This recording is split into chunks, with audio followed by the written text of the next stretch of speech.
welcome to Broken Kayfabe, the unofficial after show of Breaking Kayfabe with Balger and Barry. And if you don't listen to Breaking Kayfabe with Balger and Barry, then how in the heck did you even find this podcast? And if you're not a member of the Brothership, which is the Facebook group for Breaking Kayfabe with Balger and Barry, then you need to go and join up and have some good, fun, intelligent discussions on everything, including wrestling, sports, television, movies, and most importantly, food. And I am here with my co-host, Ariel Agbalog, and he is going to be talking today about some food that he's recently eating.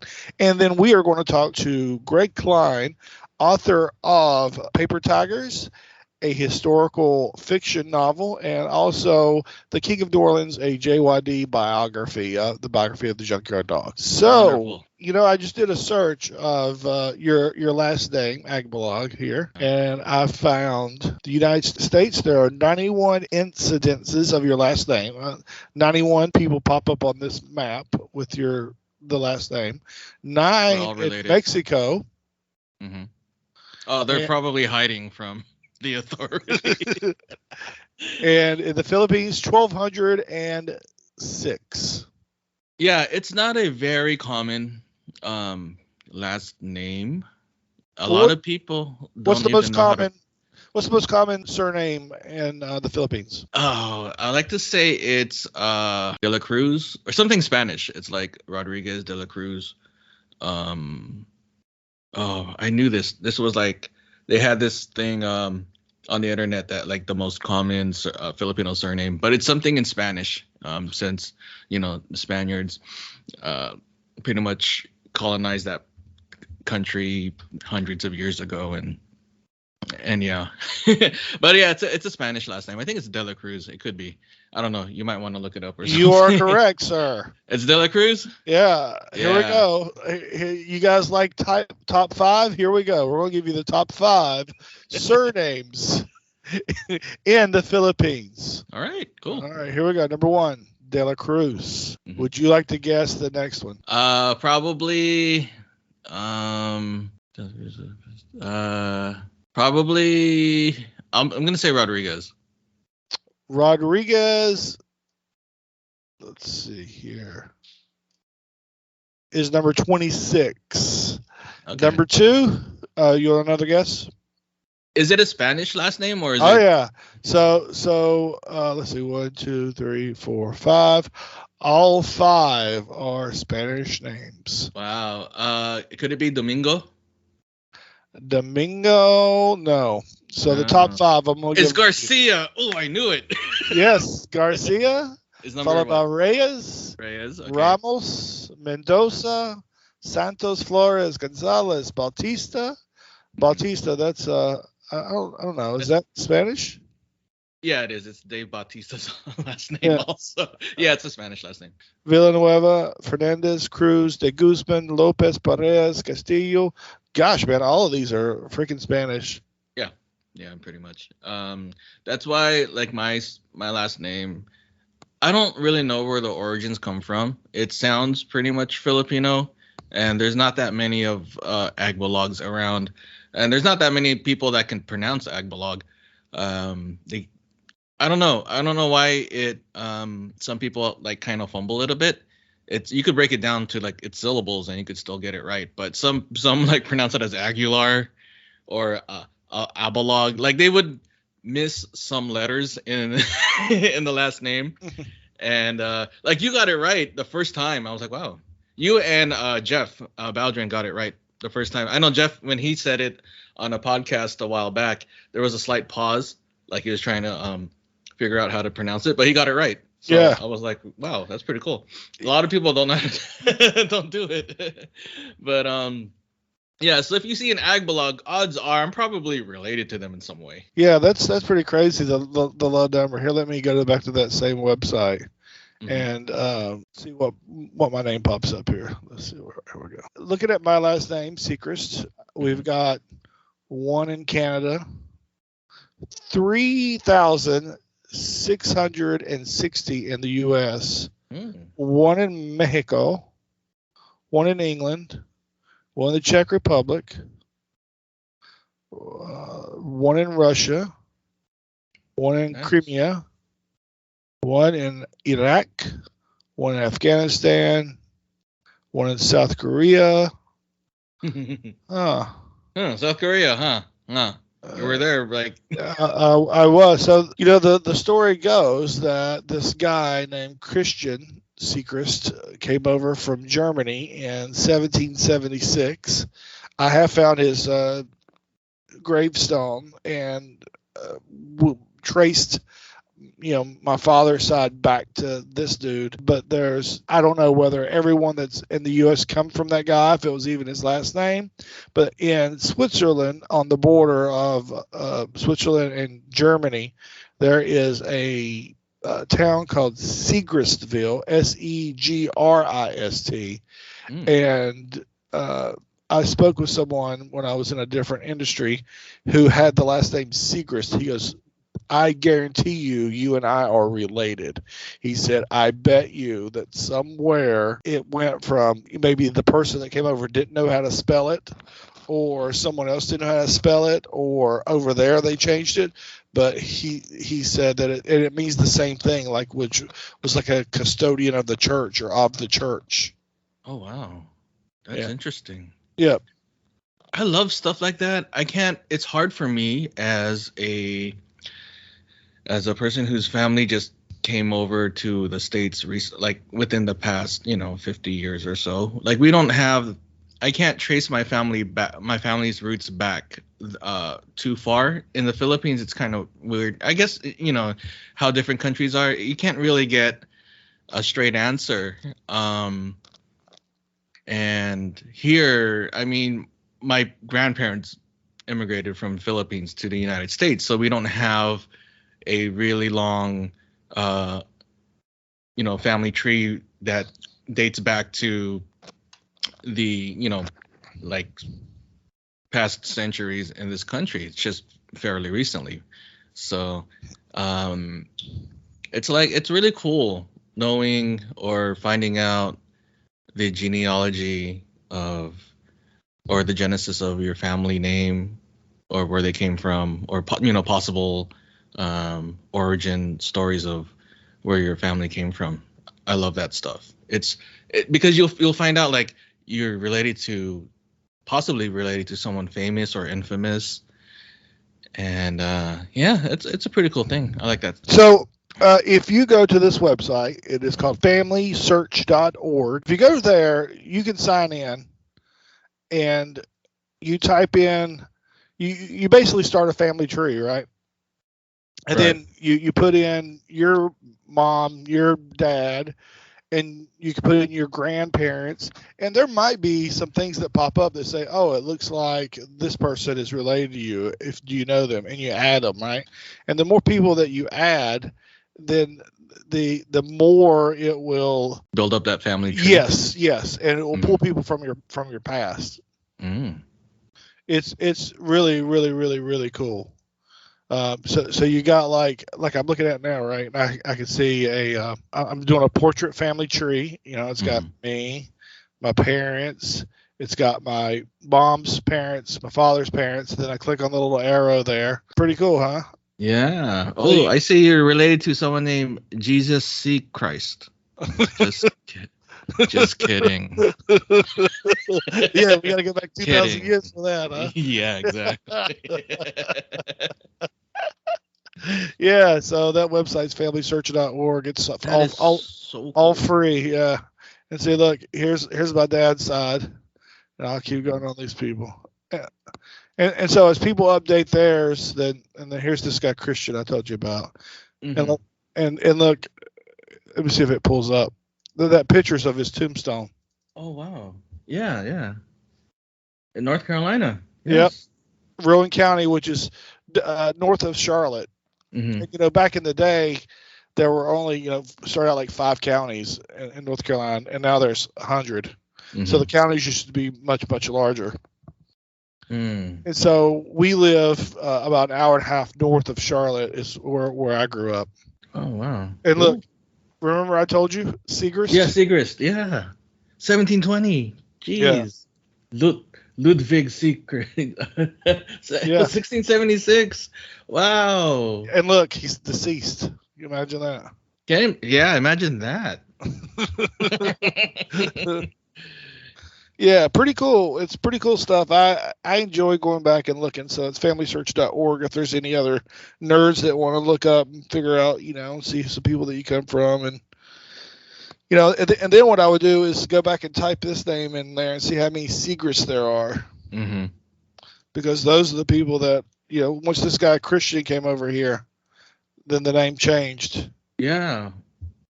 His son, right? Yep, that's his son. And then let's see, this guy Andrew. No, not Andrew. This guy Amos. Luke. Mm-hmm. He served in the Confederacy. Mm.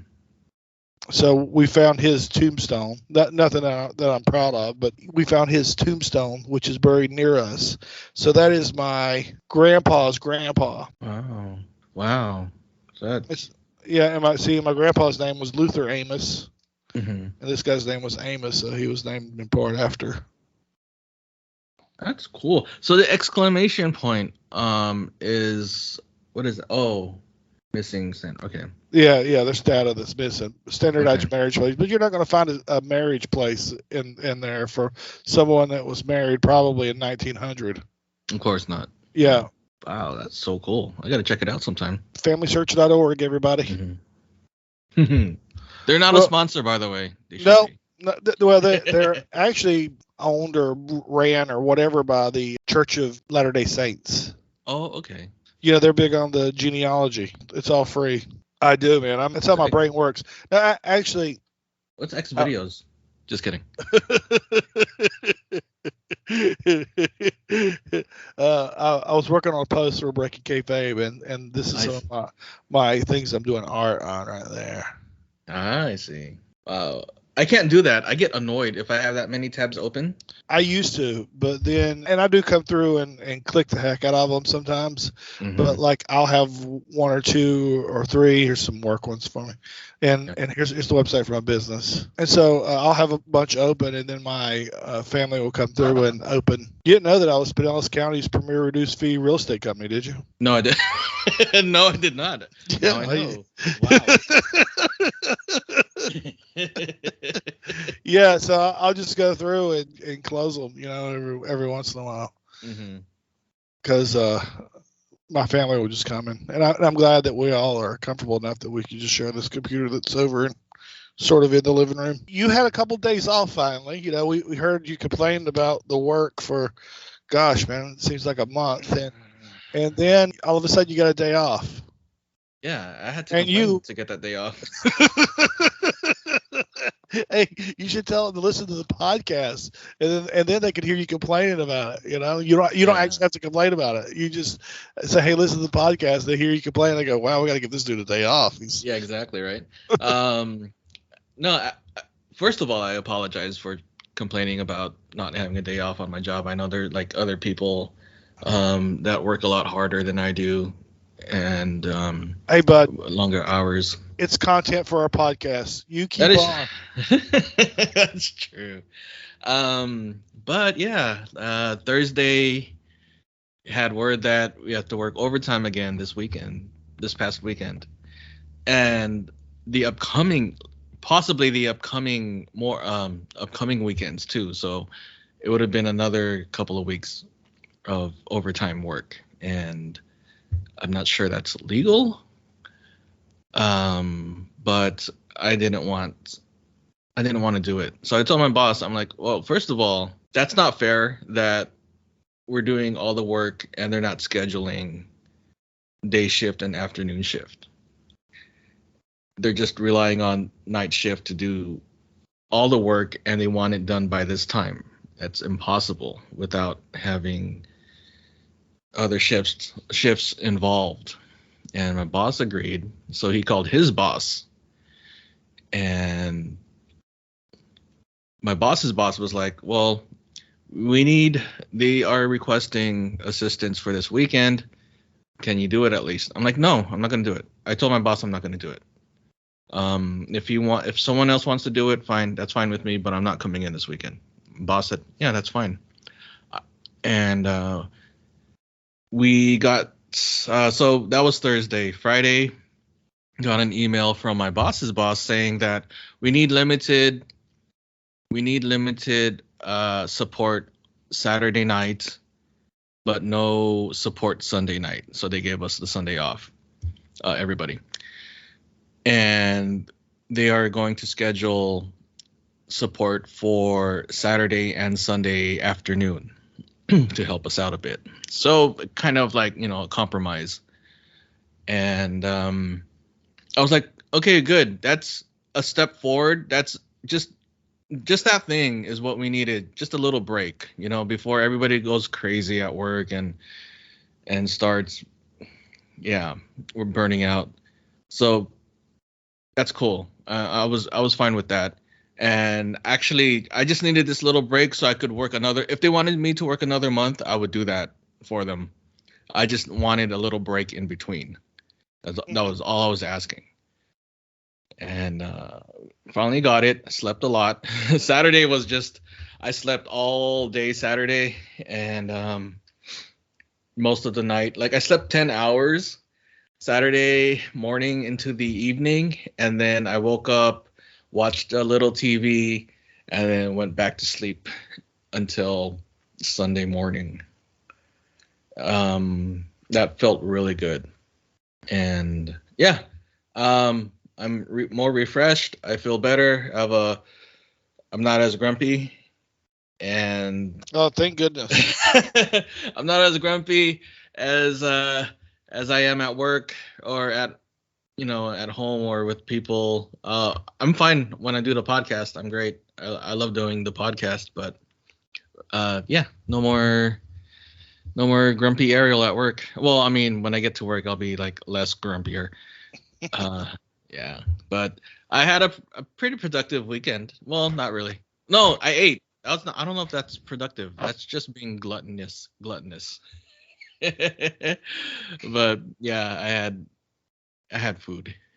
I finally ate or something. Well, being that we've already went 30 minutes, let's save the food for the next episode. What do you say? Yeah, that sounds good. All right, great. Well, right now we will go to Greg Klein, the author of Paper Tigers, which is a historical fiction. We talk about that. And he's also the author of King of New Orleans, King of New Orleans, the JYD biography. And he also spent, a cup of coffee in the wrestling business. He's got a whole bunch of stories. Very interesting guy. And we did have some audio problems. And so you'll hear a little bit of that. And unfortunately, it was just there's nothing that I could do about it. It was he had a storm coming through on the first night, and so that caused some problems. And then on the second night, I think it was some Wi-Fi issues. So anyway, I apologize for that. I will edit it, as much as I can, time allowed, and we will go to the interview with Greg Klein, who is also a brother shipper. So, hey, you guys should support him, buy his books. I got a couple off Amazon. I was able to get Paper Tigers signed by him, and we're hoping to get him to a fan fest here soon. All right, here comes Greg Klein. All right, everyone, I'm here with Greg Klein, the author of Paper Tigers. You may have heard him on Jeff and Barry talking about him on the Brothership. He sponsored one of the shows a few weeks back. Greg, thank you so much for joining Broken Kayfabe. Thank you so much for having me, Frankie. I'm really delighted to be here. I'm really thankful to the Brothership for all their support, and for Barry and Jeff. And Barry and I connected originally because I was a big Rocky Johnson fan too. So it's been great to talk to him about various things. So where did you grow up, and what wrestling did you watch? So it was a little split. My parents were divorced, so we lived in just outside the Beltway in DC, and the first stuff I saw was WWF, but my dad lived in Houston, so soon after that I discovered Houston wrestling and World Class Championship Wrestling, and Houston City Wrestling really was the one that I loved the most, which was like a combination of Mid-South plus a bumper of Paul Bosch narrated matches and interviews for the next, Sam Houston Coliseum show. So that was kind of my true love. So what year would that have been? let's see. The very first thing that I saw in wrestling was Ray Stevens pile drive Jimmy Snuka on the concrete after the Buddy Rogers corner. So that was late 1982, and I Oh, don't know what it says about me, but I was hooked. wow. So yeah, and so I must have gone. I visited my dad in the summers, and then every other Easter and Christmas. So I think it was spring of '83, because I can definitely remember a very weird match where Tommy Rich beat Kamala by pinning Skandar Akbar, and somehow Paul Bosch made it all make sense on Houston Wrestling. And I think that was spring of 1983 when Tommy Rich was still hot. And they brought him into the Sam Houston Coliseum. Yeah, Paul Bosch could do that. Yeah, it was great. My dad took me to 2 matches at the Sam Houston Coliseum when I was growing up. One in 1985 that was double headlined by Dr. Death and DiBiase against the Guerreros in a Bandolero pole match, and then Flair versus Wahoo.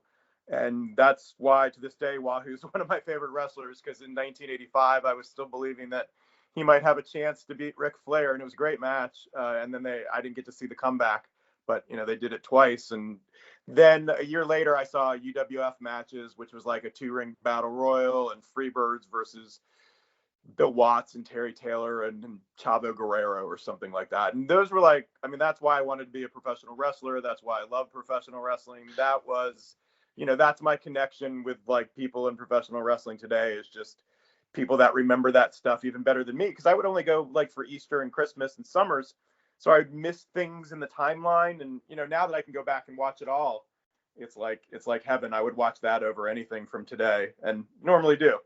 Yeah. So someone recently posted the match of Greg Valentine versus Wahoo Mcdaniel for the Mid-Atlantic title, where Greg Valentine broke Wahoo's leg.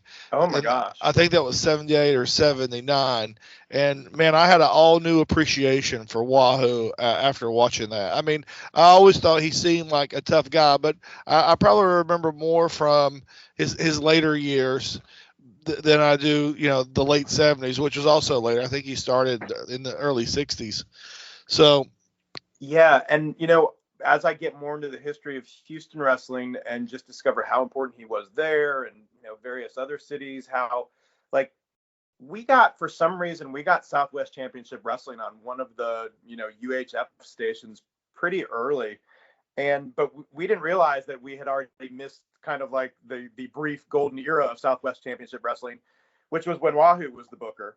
And, before I guess he got into a fight with Tully or Tully's dad, and ran off with all the talent. But yeah, he was just amazing in his prime. And now I've got a bunch of old Sam Houston programs and stuff, and it's just amazing to go back through them and see all the old stars that, some of them that we thought were just, carpenters by the time we got into it. I looked you up, and I saw the Paper Tigers, which is about baseball. So it's my first novel. It's historic fiction, but it's based on a real story. I became fascinated with this when I was a teenager through one of those sports fact a day calendars.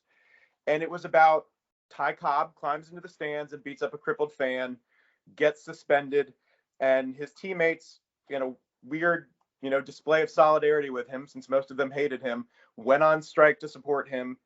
The Tigers manager, Huey Jennings, who was a Hall of Fame player in another era, he had to go to the streets of Philadelphia and recruit a scab team to play so that the Tigers didn't get fined or kicked out of the league. And so he comes up with a bunch of college kids, a couple of grifters, a guy who becomes a sort of semi-famous priest for being the baseball playing priest. And it's just a neat story. It's a little bit like Seabiscuit in that it's not about the result, because they played the World Championship A's that day and kind of got killed. But it's just about who were these guys. And, when you like to be a pro baseball player, even if for one day, somehow these guys got to be that. So I always found that a fascinating story. And so what part's historical and what part's the fiction part? Well, the game itself is historical. I use the box score and the names. And when I have a journalism background, and so I really did a lot of the research. I went, at the time, you still had to go to libraries and do this stuff. I went to Philadelphia and pulled people's obituaries and pulled real accounts of the game. It was kind of funny. It was, as a journalism student and, later editor and reporter, it was funny to see the way journalism was at the time, because there wasn't really much attention given to the guys on the team at all, the scabs. It was all, these losers shamed the game by, getting killed by the A's. And so there wasn't a lot of talk about who they were. It was just very sensational, the sort of the headlines of the style, which were like all these decks of headlines and, a lot of opinion, not always fact, not always, the actual stuff, no quotes. Very different than the journalism we would think of today, or some people would think exactly like the journalism we would think of today. I guess depending on your viewpoint, right? Yeah. So that incident actually happened. I did not know that, so I just googled it. Yeah, it's a real game. Ty Cobb actually jumped in the stands. He actually beat someone up and got suspended. Yeah, nearly killed the guy. The guy had 2 fingers on his hands because he had lost the rest of his fingers in like machine accidents or something. He was, over the years, it became sort of a Ty Cobb is an awful person story, but actually this guy was just an awful person himself. He was somebody who had gotten a Tammany Hall job because of the machine accidents, and he was sort of had a reputation for being what they call a crank, who just hazed all the players from the other teams, and he was drunk and he was outlandish, and he called Ty Cobb the N-word. And, Ty Cobb just turned around and ran up into the stands and nearly killed the guy. Wow. Okay. Yeah. So the story that you built is around this whole event that happened, but there actually part of this actually did happen, and you built a story around it. So, yeah, I mean, there were some things that you had to sort of come up with yourself, which is the characters themselves, but they had such fascinating stories. I mean, one of them does go on to become a priest. So that was an interesting story. And he was actually the pitcher. It is documented in his history, which is the most history that's out there, that Huey Jennings offered everybody $25. And then as an afterthought, he said, and $50 for the pitcher. And so the seminary student said, I'll pitch. And so that's how he got to be the pitcher. He ended up giving up 24 runs that day. And meanwhile, Connie Mack throws 3 different pitchers out there. And, they're just having a leisurely time. Uh-huh. But it was also interesting because they gave up 2 runs. So who was the one player among them that was actually good enough to play against the world champions? And that turns out to be a story. There was also a guy on the team that ended up being involved in the Black Sox scandal, 3 years later or a couple of years later. So, that was interesting. There were some threads that you could pull at. And, I did the best I could. And then, as one of my buddies used to say in college when we would talk about writing, what I think is you just go out and you get really plastered, and what you can't remember, that's your imagination, and you write that.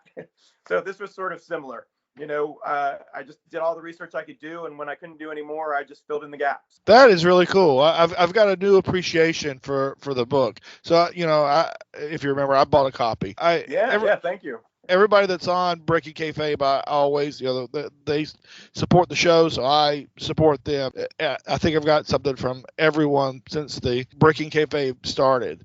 But so then I looked you up, and I saw the Paper Tigers, and then I was shocked because I don't remember this mentioned in the interview, and it may have been, but you actually wrote a book called The King of New Orleans about none other than JYD. Yeah, so being a big Mid-South fan, and then my wife is from New Orleans, and, I'd wrestled for a few years, so I had some connections down there, but I didn't, when we were living down there in probably 2010, 2011, there just was not a lot of you couldn't go to the newsstand and buy a book about Mid-South wrestling or anything, and I think it was right before or right after the DVDs came out, so you could order those. But, it was just sort of lost history. And I thought, well, somebody should do it. And then one day I kind of woke up, in bed and sat straight up and said, well, I could do that.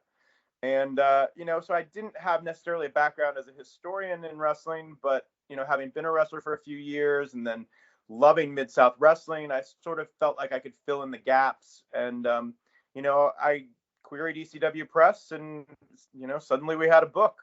Wow. And so what year did you write that book? I think 2010 and 2011, and it came out. It's been out about 10 years now. Actually, we did ask if we could update it with some interviews, and there's a couple of fact things or whatever, and there's so much more known now than there was 10 years ago about the beginning of Junkyard Dog's career.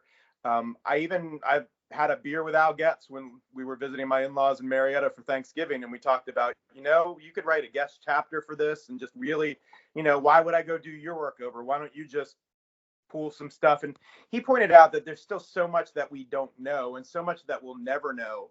And, especially like for Sylvester Ritter, Junkyard Dog's Hall of Fame candidacy in the Wrestling Observer, if we had some of those stats, like from the downtown municipal auditorium attendance, or, a little bit more concrete proof about how important Junkyard Dog was for getting Mid-South into Houston, or getting Mid-South popular in the Oklahoma territory, or part of the territory once Watts takes back over, maybe we would have more history to sort of, so that people don't just remember Junkyard Dog in 1990 and 1991 and, 1988 and whatever.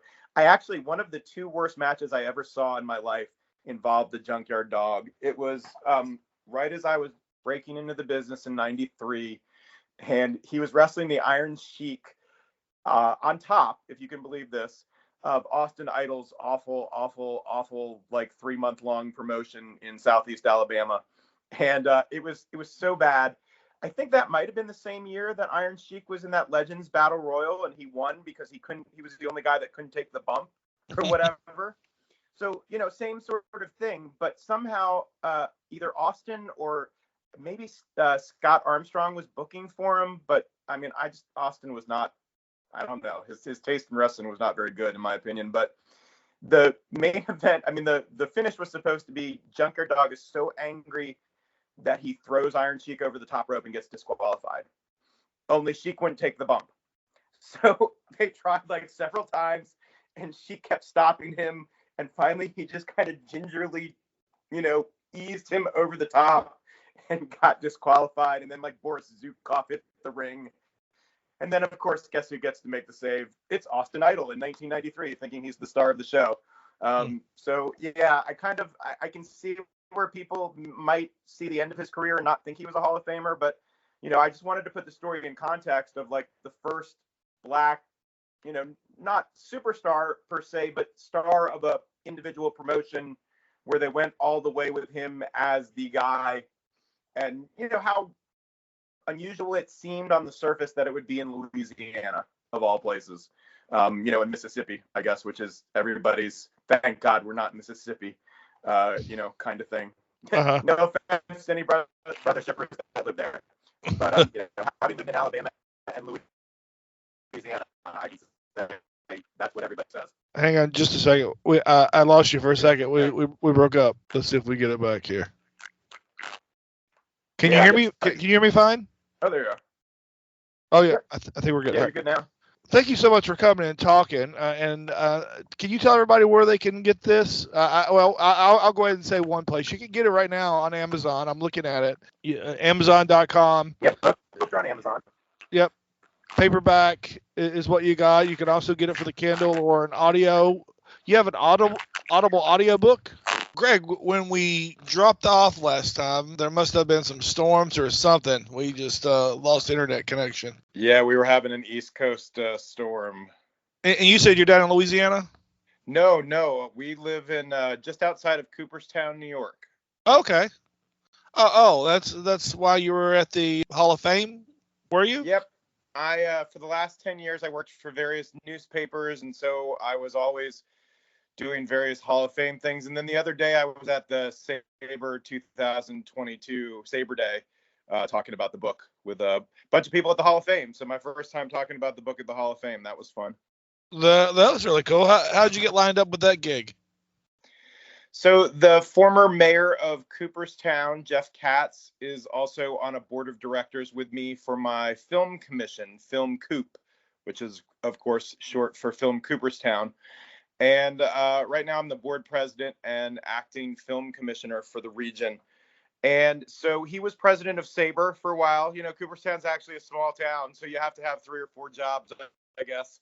And so he invited me, or he had told the new president about it. My book was actually just nominated for something called the Larry Ritter Award, which is for the best Sabre book in a given year that deals with the dead ball era.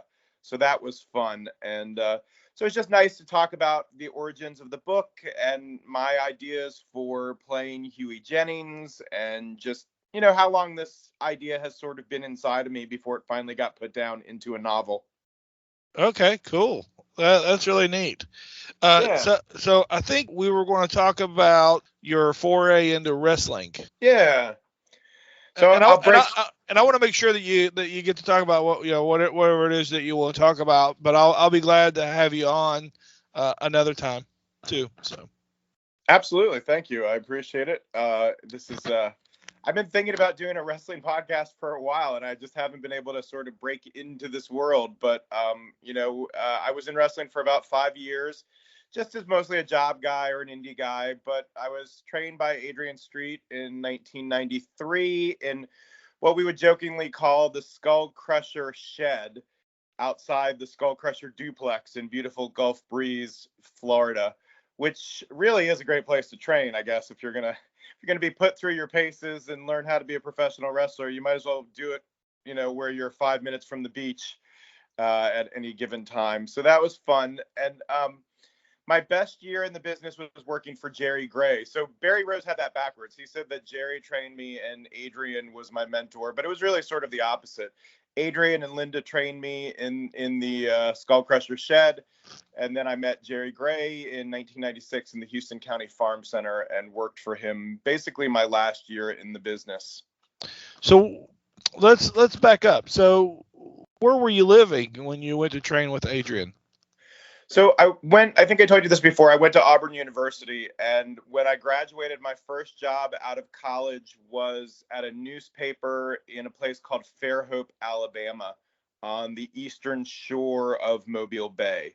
So Okay. I broke in the Mobile, Pensacola area. And the funny thing is I had my first match long before I graduated from Adrian's, because I had actually found a group of indie wrestlers, and then also found Austin Idol and his giant ego and Pro Wrestling USA, or whatever he called that, 3 weeks or 3 months of no storylines and Junkyard Dog and Iron Sheik on top.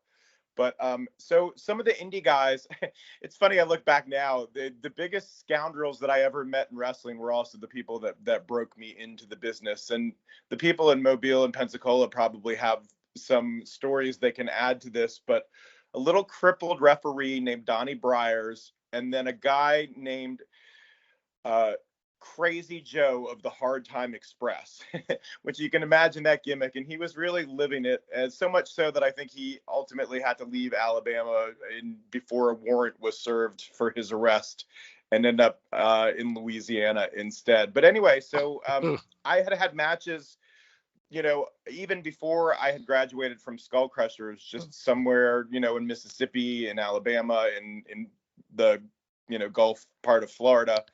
And so by So the time I met Adrian, it was quite a shock, because it was very, very different than anything you can imagine on the indie scene or anything you've heard. The good news is you weren't doing 1,000 squats before you started wrestling. mhm. The bad news is there was nothing approaching ropes in his little dojo. Well, there were actually ropes, but they weren't tied very well, and you couldn't hit them. And so, it was a lot of catch wrestling and chain wrestling, and then fascinating stories. I mean, Adrian is just a really fascinating artist and individual, and Linda is a sweetheart. So it was fun, but it was very different than what you would think of as wrestling training in this day and age, or in the 1990s. so how did you find the school? That little group of Mobile, Pensacola area wrestlers are so tight knit that it was kind of like there would only have been a few options. And there was a lot of you couldn't just take somebody on as a student. You had to talk to the person that trained you, and then, they got a little cutback and things like that. So there were only a few people in the area that were really sort of quote unquote certified trainers. And I don't mean that legally or anything like that. I just mean where the boys wouldn't have given them, the business if they had suddenly taken on students. And Adrian, I mean, everybody in that area knew Adrian, because that's where he and Linda had ended up settling down. How often did you go to training? How long did the sessions last? I think it was 30 sessions, and they could be anywhere from an hour to maybe an hour and a half. Sometimes it was Adrian leading. Sometimes it was, what you would call your secondary trainer leading, just depending on if Adrian and Linda had things to do. And they literally did have a duplex. They lived in one side of the duplex. They rented the other side of the duplex out to students who would come through. And sometimes you could be there alone with Adrian and it was one thing. And then sometimes you could show up and there could be 5 people, living, staying in the other side of the duplex and all working out. And, he loved those sessions most of all because he got to hold court. And, if he had one group of students come in and he could bring a second group of students in, he always thought that was great so that he could sort of mix the students and show them how to work with, just about anybody. I'll tell you one thing. I mentioned the ropes. It was a giant shed. I don't know. I mean, up in upstate New York, we sort of have something called an Amish shed or an Amish shed company, which are basically very, very fancy, well-built sheds. And so about half the shed was, workout area, one of those sort of 4-plex pulley weight system things. But the problem was there wasn't quite enough room. So like the bench press stuck out into the wrestling ring. Oh, wow. And the wrestling ring wasn't a ring. It was just like a mat and padding and then ropes. They really were ropes, but they were very loosely tied. So you couldn't hit the ropes. You couldn't do moves off the ropes. You just had to kind of do chain wrestling. And Adrian was one of those guys. You've heard the expression, the bump clock, obviously. Yep. He didn't believe in bumps, really. He didn't want to take bumps. He was that guy, he was short, but he had a great wrestling background and such. And he was a hooker as well as a shooter. He wasn't going to let you take him down. If he didn't want to go down, he was not going down. And chances are he wasn't going to go down in anything sort of approximating a bump, in a old school sort of way. So he was really teaching a very different style. And I mean, it wasn't uncommon for, if we were taking a break with various students, the things we talked about were very different from like 1992, 1993 wrestling goals. Like, I wanted to go to Knoxville because obviously Smoky Mountain, but then I wanted to go to Vienna. Like, how many people get trained in wrestling that want to go to Austria? Right. Because Adrian just made it sound like the most wonderful place in the world to wrestle because, you wrestled in the same place every day for the whole series. You had to do different matches. You had to learn your craft. And then afterwards, people would buy you wine and food all night and just tell you how great you were. And, who wouldn't want to do that? And, when you're 21, 22 years old. So there was a very funny joke, though, about about Skull Crusher students, which was, how can you tell when a Skull Crusher graduate is having his or her first match? And it was pretty true. The answer was 1 hour before the door opens, their secondary trainer is up in the ring with them, showing them how to run the ropes. Because prior to that, you'd never actually seen a working cable with, wrapping around it that was real wrestling ropes. Like prior to that, you were just doing like, reverses and fixes and, let me show you this move. And if somebody gets you in trouble, let me show you that move. And, so it was a very different kind of training. Nobody broke my ankle or anything like that. So that was good. And, at the end of the day, Adrian and Linda were really amazing people. One thing that people say about Adrian that's true, he was the most unbelievable painter. I was stunned. At the time, I couldn't even process how good he was. I didn't really know much about art at the time, but he could like look at a book and take out a canvas and paint the painting that he saw in the book, like perfectly. And, I was young and stupid. I thought he was like plagiarizing or something. Like I didn't even know that painters just sort of practice, but he could do it perfectly. Like a chief or something with a great big headdress. And it was in a great big, like, coffee table book. And he had it on, like a little shelf. And then he had, easel, and he was painting the painting. The difference. He had all these business. I saw him out maybe twice in 5 years. But, he had the wrestling school, and then he had the duplex. And then ultimately they had a business where they made clothing, which was bizarre. And like being set up in their living room, and they were almost always working. It was like, you'd come in and to take a break and sit down and have a drink of water, and maybe Linda would get Adrian his lunch or something, and then one of them would be at the sewing machine, getting an order ready to send out. And like they could equally sit at the sewing machine. It wasn't like Linda did the sewing. Like Adrian could get up and go sit at the sewing machine and say, oh, you're going to buy a mask. Let me make the mask for you. And just boom, he would have it done. And it was like, wow, these people are way beyond anything that I ever thought of as talented in the wrestling business, if you know what I mean. Like they were multitaskers, multi-skilled people. One time somebody called, and I wish I could make this a better story by telling you who it was. And they were inviting Adrian and Linda to go to the casino or something. And this would be, Brian doesn't like my characters for some reason, but this would be a good character for the 605, like everyday advice Adrian, because he just started sort of doling out advice about the casino.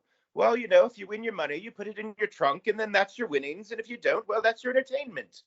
And, it was just so funny to hear him just talking about everyday life with people. And it was like, on one hand, he was very flattered that somebody had called to invite them. But then on the other hand, it was like they clearly weren't going out to a casino to just hang out with random, people from the business or something. Mm-hmm. Well, life's too short and all, but we have a lot to do.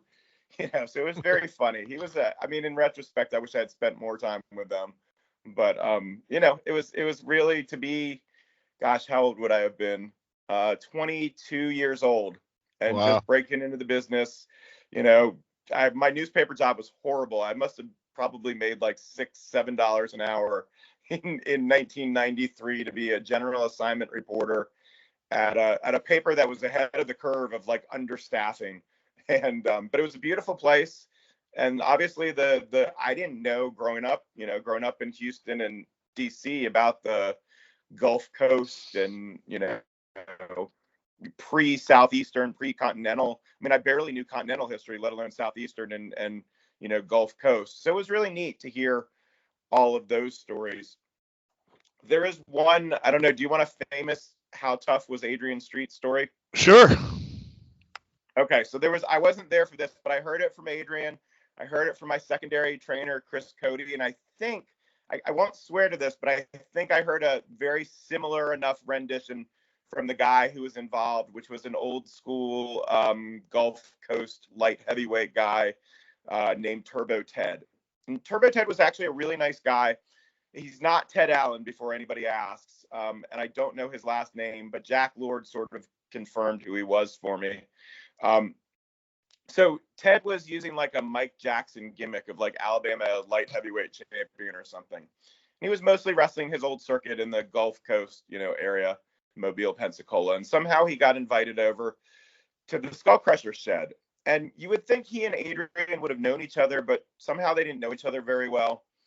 And Ted got a little bit showy and started trying to upstage Adrian. And, Adrian was very much like, he would never, ever show off. Like, he used to tell the story, like, of the guy at the carnival that takes a guy down and thinks he's hot to trot, and he turns his back on the guy, and then, the guy gets up, and the wrestler turns around and gets kicked in the nuts and, ruptures a testicle because he wasn't paying attention to what he was doing.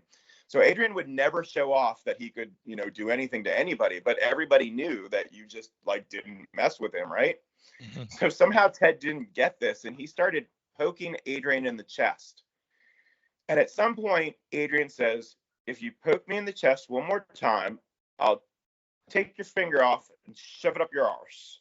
I can't do a Welsh accent, but so Ted pokes him again, and Adrian literally grabs him by the finger and just twists the finger and brings him to his knees, screaming, crying for Adrian to let go.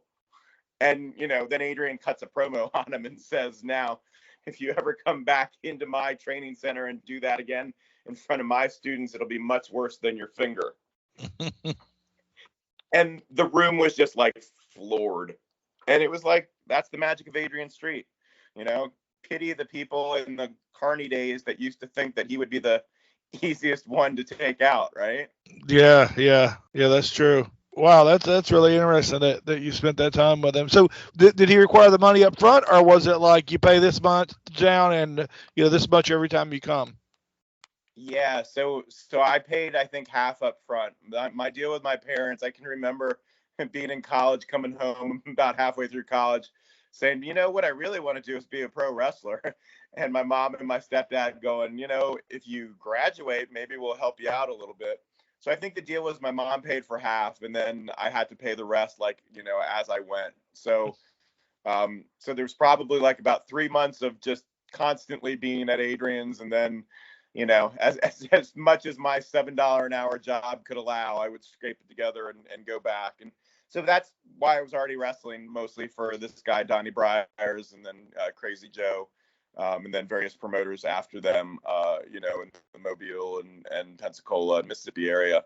And then, you know, like I said, meeting Jerry Gray 4 years later was kind of the best year of my wrestling career. And, you know, I should put in a word for him. I know people have been asking. He's still hanging in there. He's very sick. He's had some relapses. I mean, if you think about it, he's been fighting cancer and various ailments for 10 years now, which is really insane. And he was, before that, a wrestling promoter for, you know, from the late 1980s until about 2012. So talk about a guy who has been everything, you know, from the beginning job guy to the, you know, his own main eventer to a successful promoter. You know, so those of you that have helped him out in the past, thank you. Anybody want to give him $10 or something, please do. You know, I know that his mom is still alive, and she's struggling as well. And part of me thinks that that's kind of what keeps him going, is just being able to help her, you know, as well as just being a fighter. So yeah, that's just a little word from my boy Jerry Gray, who was really, I mean, promoters, you know, a lot of the promoters I met in the business were also, I won't say names, so I can say it this way, were also drug dealers. And, you know, Jerry Gray was like the nicest promoter that I ever met in the business. And really one of the few,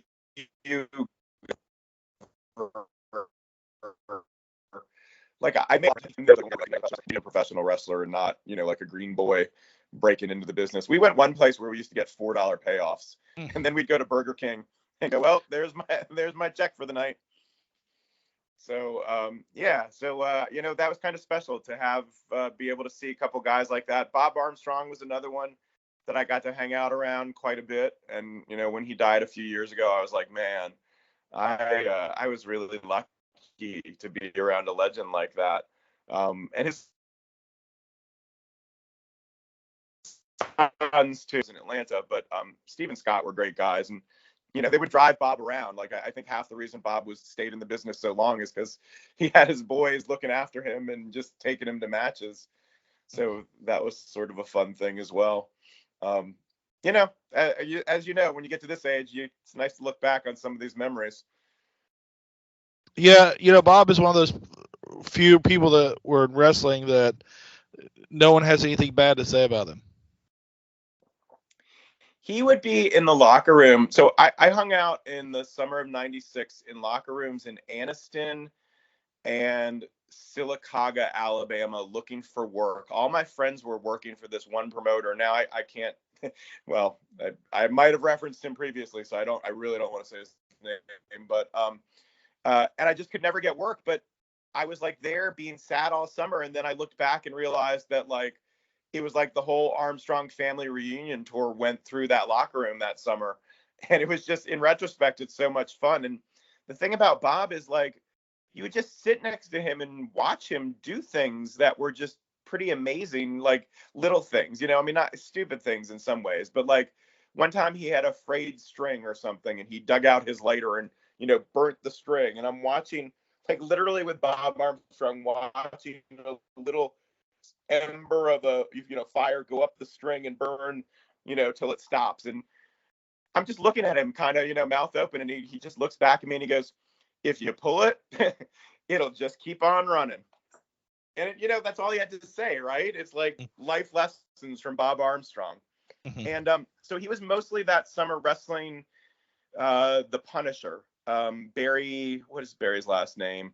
He made it all the way to the WWF. He was in Smoky Mountain. Great big tall guy, except that when he got to WWE, they put him with like even taller people in Right to Censor, and I mean, it like totally ruined his gimmick because he wasn't the only 6'5" guy in the house. Barry Buchanan, that's his name. So it was Bob against Barry Buchanan like almost every week, but it was the most amazing match on the card, and it was usually a card that had Scott and Steve, and sometimes Brad, sometimes Joey Maggs. I mean, good workers, right?